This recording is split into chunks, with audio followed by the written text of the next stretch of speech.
No cerne da justiça, há histórias que desafiam a compreensão humana, desvendando os labirintos da moralidade e da lei.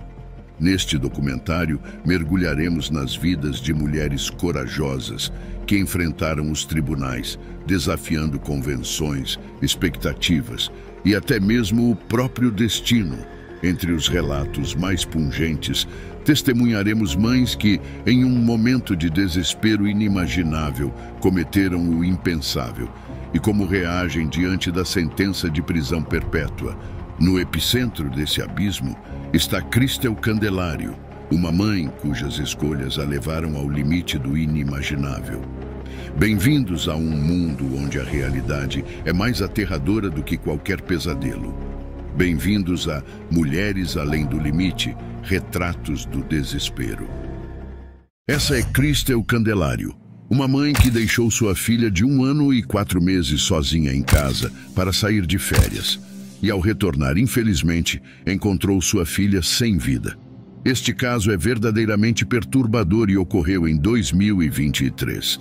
No entanto, só agora, em março de 2024, foi proferida a sentença.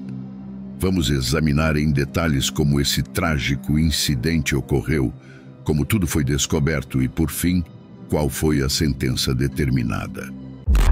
Deus e minha filha já me perdoaram.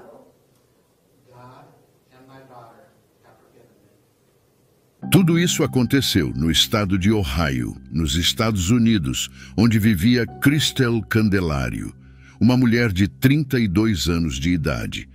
Vários elementos chamam a atenção neste caso. Quando esse incidente ocorreu, Christel estava atuando como professora substituta em uma escola primária em Cleveland, o que indica que ela lidava diretamente com crianças. Após sua detenção, ela foi dispensada dessa posição. Além disso, Christel é mãe de uma filha mais velha, e seus pais estavam vivos ainda, e ela tinha apoio da família. Isso tudo levanta questionamentos sobre por que ela não deixou sua pequena filha inocente com eles, ou até mesmo com os vizinhos, que afirmaram em entrevistas que teriam ajudado sem hesitação. No entanto, de forma inexplicável, em junho de 2023, especificamente no dia 6, Christel Candelário decidiu empreender uma viagem para 2 destinos diferentes, as praias de Porto Rico e a cidade de Detroit. Sem demonstrar qualquer remorso, Christel simplesmente abandonou Jalyn Candelário, de 1 ano e 4 meses, sozinha em casa, dentro de um cercado para bebês, ao invés de levá-la consigo ou deixá-la sob os cuidados de alguém.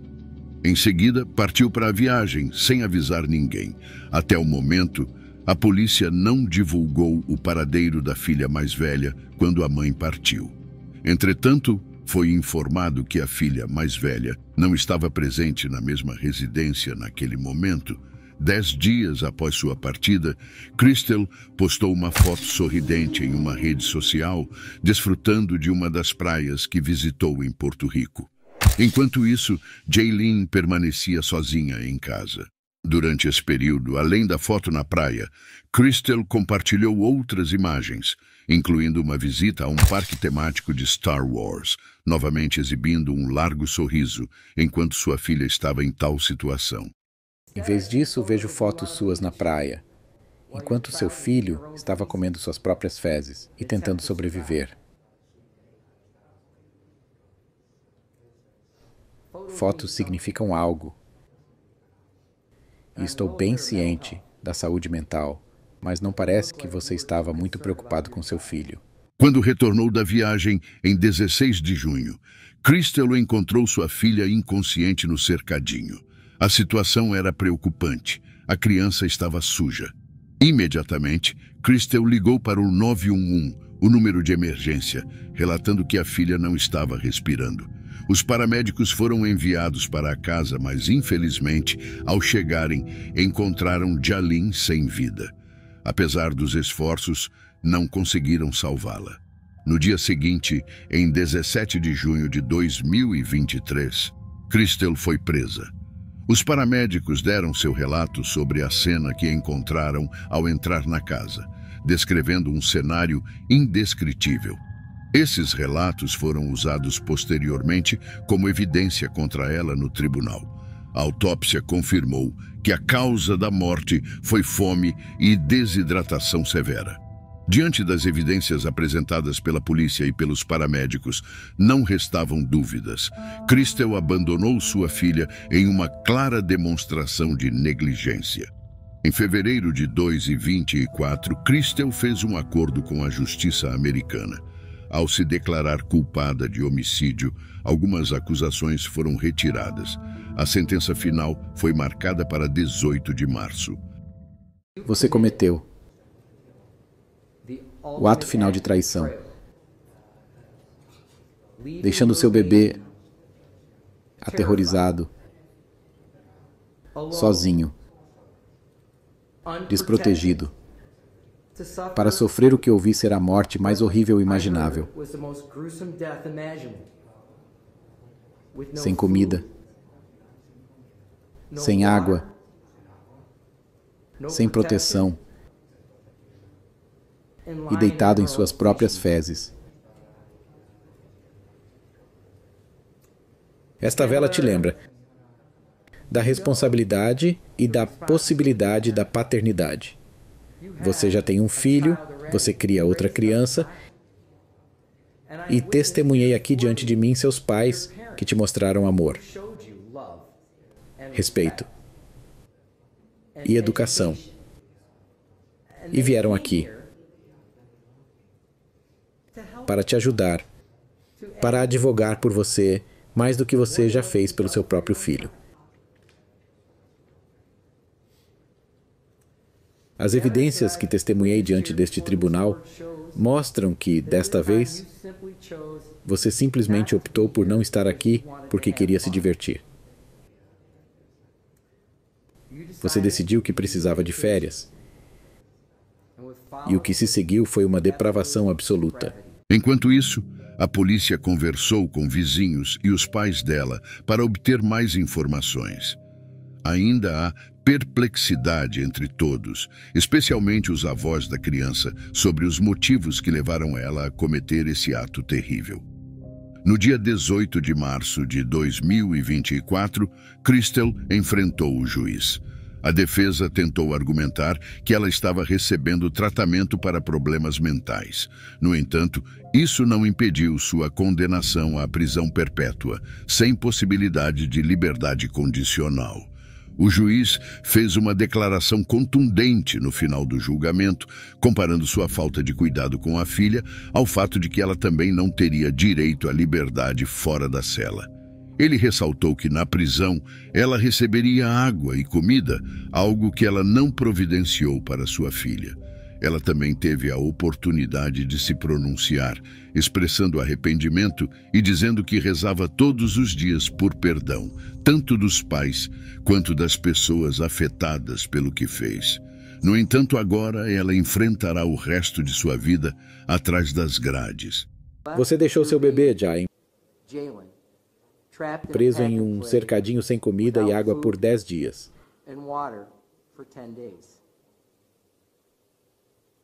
Isso não foi simplesmente um descuido. Vou te sentenciar à prisão perpétua sem possibilidade de liberdade condicional. A câmera focaliza Taylor Shabuzines, assentada serenamente em um dos bancos da sala de audiências do Tribunal do Condado de Brown.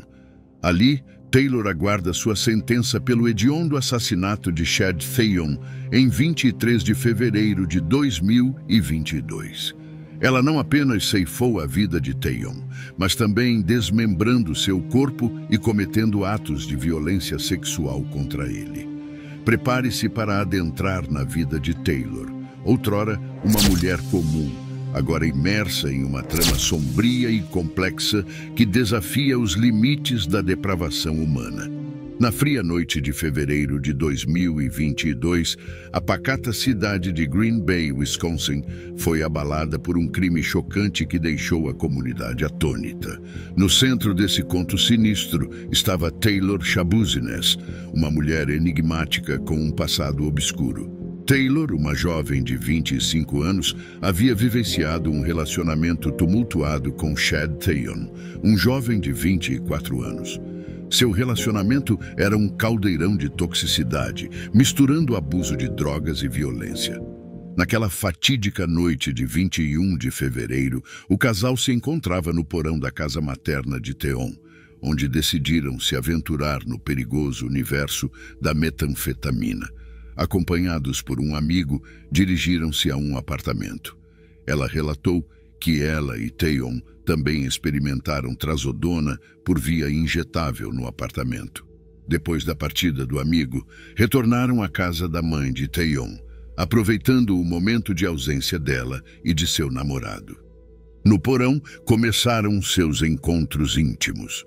Shabuziness mencionou que em encontros anteriores costumavam praticar asfixia erótica e, naquela ocasião, decidiram utilizar correntes de metal. Absorta em uma névoa induzida pelas drogas, ela avançou para sufocar Theon, até que ele começasse a expelir sangue pela boca. Ela persistiu até que Theon estivesse sem vida, um processo que se estendeu por aproximadamente 3 a 5 minutos. Porém, o terror não se encerrou ali. Imersa em uma sombria e insondável escuridão, Shabuziness avançou para decapitar e desmembrar o corpo inerte de Theon. O que antes era um santuário, o porão, agora se transformara em uma sinistra cena de crime, onde pedaços do corpo jaziam espalhados pelo chão, testemunhas silenciosas da terrível atrocidade. A descoberta dos restos de Theon aconteceu apenas alguns dias depois, em 23 de fevereiro de 2022. Sua mãe, alheia ao horror que a aguardava, fez uma descoberta aterrorizante no porão. As autoridades agiram rapidamente para prender Shabuziness. As evidências eram irrefutáveis e a comunidade clamava por justiça. Na data fatídica, a mulher que outrora passava despercebida transformou-se em um ícone da obscuridade, cujo nome estaria eternamente ligado a atrocidades inimagináveis. À medida que a investigação avançava, emergia a completa amplitude da depravação de Taylor Shabuziness. Descobriu-se que o consumo de drogas pelo casal tinha alimentado uma relação tóxica, que se descontrolara completamente. O júri, diante de provas esmagadoras, considerou Taylor Shabuziness culpada de homicídio premeditado de 1º grau, agressão sexual de 3º grau e mutilação de cadáver, ignorando suas declarações de inocência e insanidade mental. O júri, penetrando além das aparências, concluiu que ela não sofria de doença mental durante a comissão do crime. Além disso, seu ataque público ao advogado de defesa no tribunal, após ele requerer o adiamento do julgamento para permitir a avaliação de sua competência, não a favoreceu.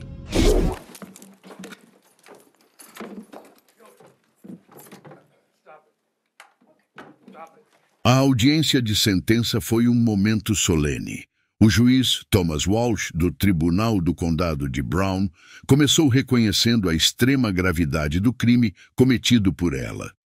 Ele enfatizou que as ações dela estavam além da compreensão, abalando profundamente a comunidade. Falou sobre a dor causada à família de Theon, uma ferida que jamais poderia ser totalmente curada. Ela recebeu a sentença de prisão perpétua, sem possibilidade de liberdade condicional. Esse próximo julgamento que vocês estão prestes a testemunhar terminará assim.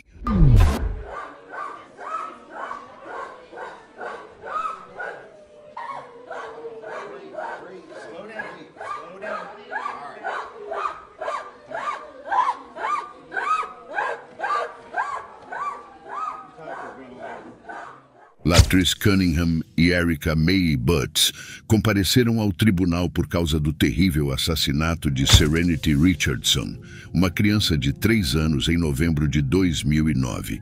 Serenity, filha de Aisha Richardson, foi visitar Erica, que era sua madrinha e melhor amiga da mãe. Erica tinha sido amiga de Aisha desde a infância e estava presente no hospital quando Serenity nasceu. A visita de Serenity a Erica desencadeou uma série de eventos trágicos que abalaram profundamente a comunidade. A criança estava programada para ficar com Erica por 2 semanas, mas Erica e Shanita, ambas com 25 anos, agrediram repetidamente a menina visitante com cabides de plástico e um cinto. Curiosamente, os pés de Serenity foram a única parte de seu corpo sem marcas de espancamento. Porém, infelizmente, essa violência acabou levando à sua morte. Quando interrogadas, ambas afirmaram não terem noção de que as agressões resultariam na morte da criança. Erica confessou que tentou disciplinar a criança com um cinto após ela urinar no chão. Posteriormente, investigações revelaram detalhes sobre as marcas de agressão. Durante o decorrer do julgamento, surgiram evidências que sugeriam que Serenity havia sido vítima de agressões ao longo de várias semanas. O advogado de Shanita argumentou que Erica era responsável pelos maus tratos contra sua cliente, enquanto o advogado de Erica sustentava que Shanita era a parceira dominadora e agressiva. Após serem consideradas culpadas por homicídio e abuso infantil, receberam sentenças de prisão perpétua. Ao perceberem que passariam o resto de suas vidas na prisão, as 2 mulheres desabaram, chorando descontroladamente e caindo no chão. Esta foi a sua reação. Você receberá crédito por todo o tempo que você servir. Isso seria...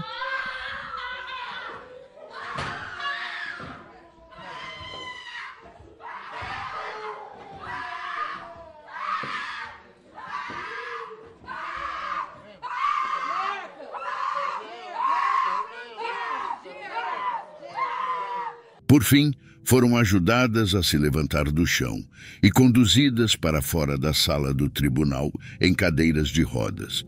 O colapso ao ouvirem que passariam o resto de suas vidas atrás das grades é uma reação comum.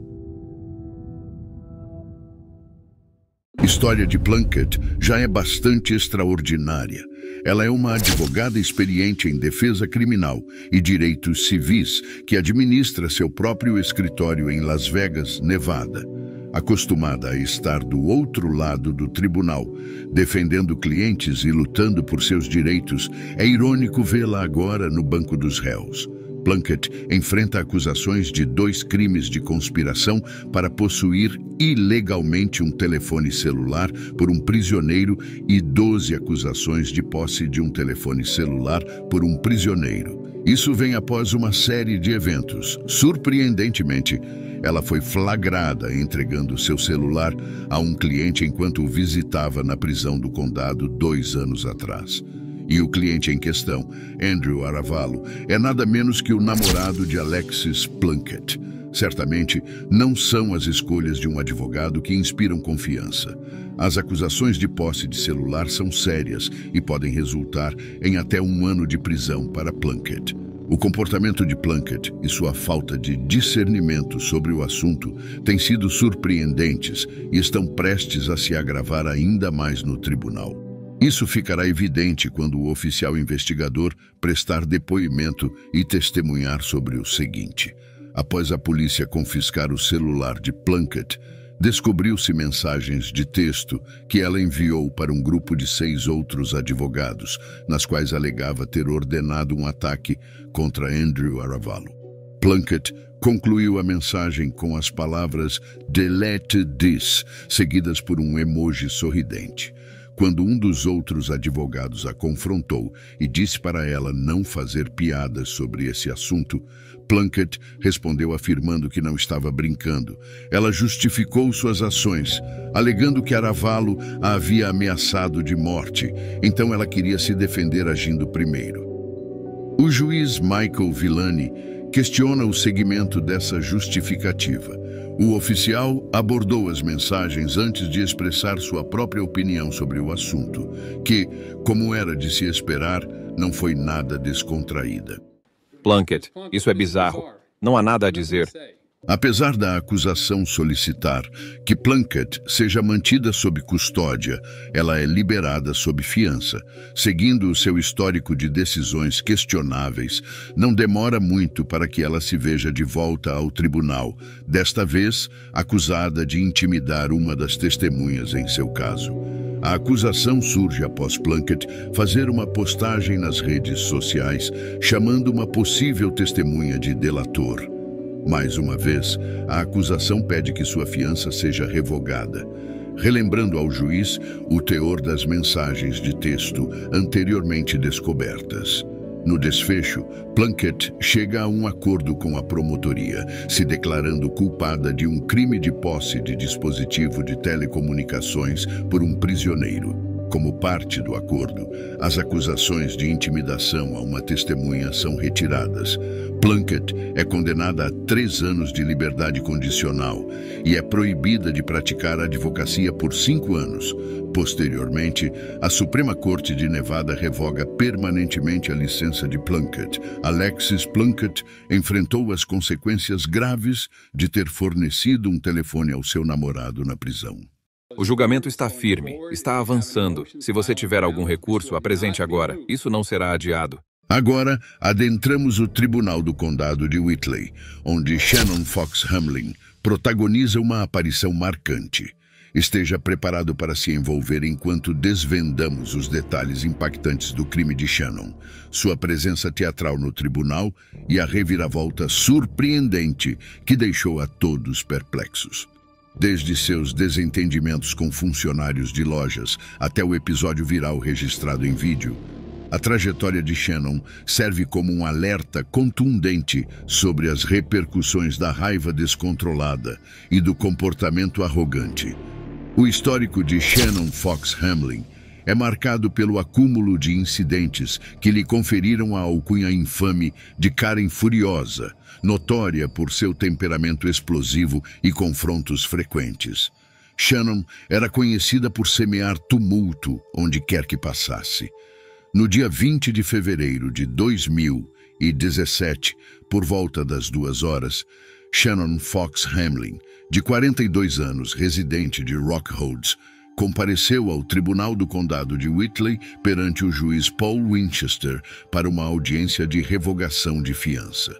Sua liberdade condicional estava sendo revogada devido à violação dos termos e por não passar no teste de drogas, que indicava a presença de metanfetamina. O juiz Winchester tentou designar um advogado público para ela, mas Shannon surpreendeu a sala de audiências ao recusar a representação, alegando que tinha o direito de rejeitar assistência legal e mencionou Jesus Cristo. Então vou designar o Sr. Findle para representá-la. Não, eu não quero o Sr. Findle. Jesus vai me representar. Eu não quero representação legal. Eu tenho o melhor conselheiro. Então, ela declarou que tinha algo a dizer e, quando o juiz permitiu, Hamlin proferiu estas palavras bizarras para a sala do tribunal. Quero dizer que tenho vivido intensamente, amado intensamente, brincado intensamente, mas fui salva e apliquei o sangue. Sou perdoada por Jesus Cristo, certo? Eu tropecei e falhei muitas vezes, e a misericórdia choveu daquele banco, não porque eu merecia, mas porque tenho certeza de que alguém orou. O juiz, que já estava cansado dos sermões, foi direto ao ponto. No vídeo, Hamlin continua a debater com Winchester antes de rejeitar o testemunho de um oficial de liberdade condicional de que ela estava ausente durante uma visita domiciliar aleatória.